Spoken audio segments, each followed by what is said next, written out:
Question क्या बोल रहा है, a block of mass m rest on inclined plane and is attached by a string on to the wall as shown in the figure. The coefficient of static friction between the plane and the block, यानी कि mu हमको कितना दिया हुआ है 0.25. The string can withstand a maximum force of 20 Newton, यानी कि ये जो स्ट्रिंग है ये कितना टेंशन यानी कि मैक्सिमम 20 न्यूटन फोर्स को क्या कर सकती है, सहन कर सकती है. The maximum value of mass for which the string will not break and the block will be in static equilibrium, kg में हमको फाइंड करना है. कोस थीटा हमको दिया हुआ है 0.8 और साइन थीटा हमको दिया हुआ है 0.6. ठीक है, अब यहाँ पे समझने की कोशिश करो कि हमारे पास क्या है. अगर ये ब्लॉक है तो इसका क्या लगेगा, वेट लगेगा. तो ये वेट ऐसे लगेगा और इसके दो कंपोनेंट आ जाएंगे हमारे पास, एक इधर आ जाएगा और एक इधर आ जाएगा. ये तो हमको करना आता है. ये थीटा है तो ये भी क्या हो जाएगा, थीटा हो जाएगा. तो यहाँ से क्या आ जाएगा, एम जी कोस थीटा और यहाँ पे क्या आ जाएगा, एम जी साइन थीटा. अब एक चीज देखो, यहाँ पे जब आप इसका फ्री बॉडी डायग्राम बनाओगे, ये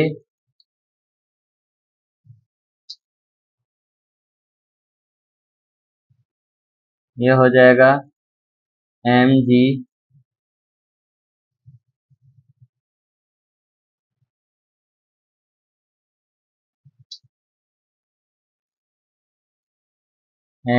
कोस थीटा, ये हो जाएगा एम जी साइन थीटा,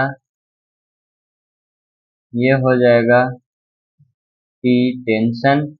ठीक है, और यहाँ पे नॉर्मल फोर्स लग जाएगा, वो हो जाएगा N1. और यहाँ पे क्या बोला है, the maximum value of mass M will string not break, यानी कि अगर आप सोचो कि स्ट्रिंग ब्रेक हो गई, जैसे ही स्ट्रिंग ब्रेक होगी वो क्या होगा, हमारा मैक्सिमम पॉइंट होगा. ठीक है, इसने पूछा क्या है, the maximum value of mass for which the string will not break.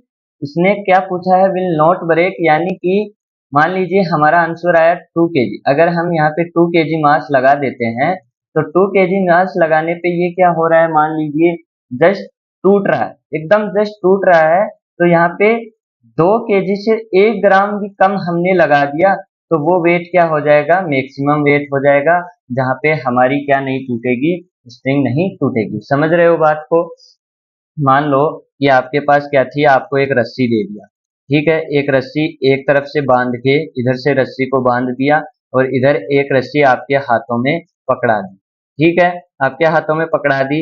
अब आपको बोला गया कि इस रस्सी को खींचो, इस रस्सी को खींचो और तब तक खींचो जब तक ये टूट ना जाए. अब आपने इसको खींचना चालू किया और खींचते गए खींचते गए खींचते गए और 100 न्यूटन फोर्स पे आपको पता लगा कि ये क्या हो गई, ये रस्सी टूट गई.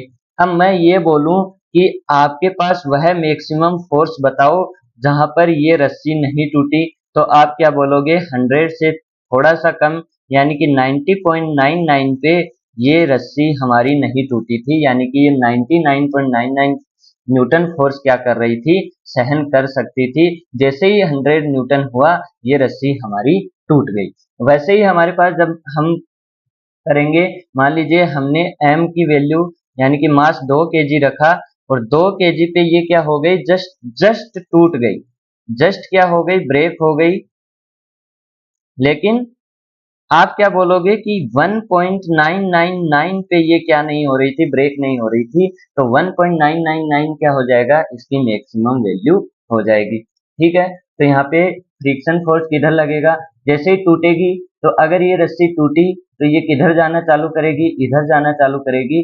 तो फोर्स किधर लगेगा, फोर्स इधर लगेगा, फ्रिक्शन फोर्स, और वो कितना हो जाएगा, mu N.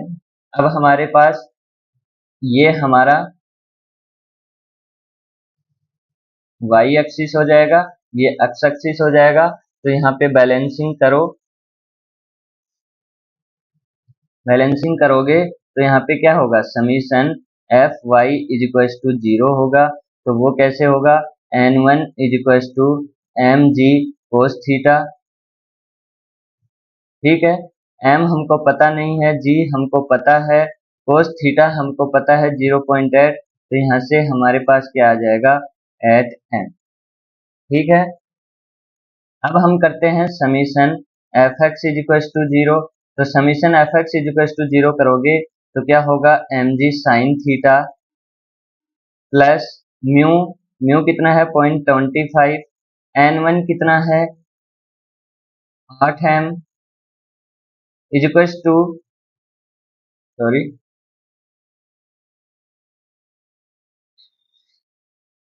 Equals to plus 20 newton. इतना मैक्सिमम हमारी स्ट्रिंग फोर्स हैंड कर सकती है वो है 20 न्यूटन। तो यहाँ से क्या हो जाएगा, साइन थीटा की वैल्यू दी हुई है 6, तो 6m इक्वल्स टू 0.25 इंटू 8 कितना होता है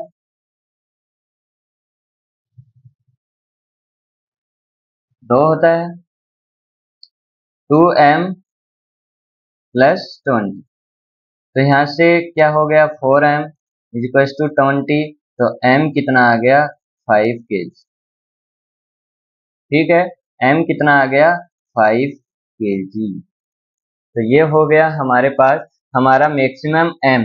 अब इसका मतलब क्या हुआ कि जब आपने 5 किलो वेट रखा तो ये रस्सी क्या हो गई, जैसे ही आपने 4.999 किलो वेट रखा तब तक ये रस्सी क्या थी मैक्सिमम टेंशन, यानी कि इसका मैक्सिमम टेंशन कितना था 20 न्यूटन।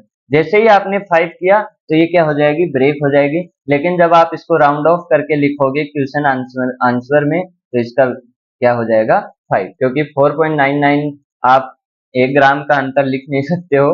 ठीक है, तो वो कितना हो जाएगा 5 हो